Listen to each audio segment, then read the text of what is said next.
So over here you can see that I have some clips in my timeline, and let's say what I want to do is I just want to export out a certain range of this video clip right here.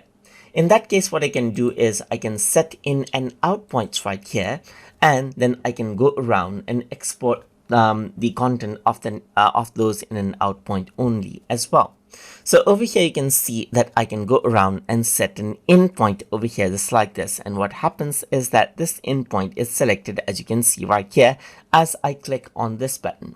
Similarly, I can go around over here, and let's say for example till around this timeline, I can go around and set it as an out point. So now what happens is that this is an in point, as you can see, and this is an out point over here.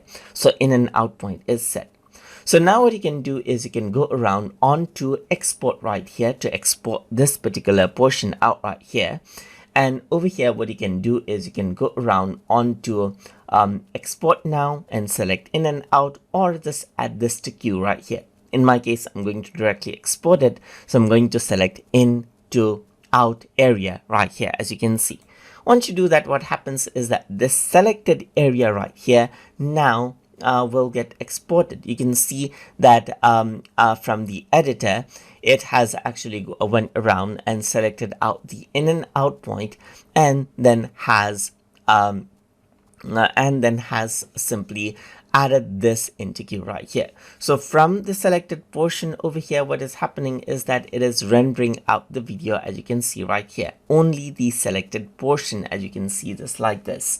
So now after you wait for a while right here, you can see that it is rendering this particular portion right here, and it's almost finished. It's around 85% right here, 88, 91, and so forth. So rendering does take a bit of time right here. So once that is done, I can go around and directly access this. So I'm just going to go around and click, and over here you can see that this video file has been exported. So if I were to go around and double click right here, then only the selected portion, as you can see, has been rendered out over here just like this.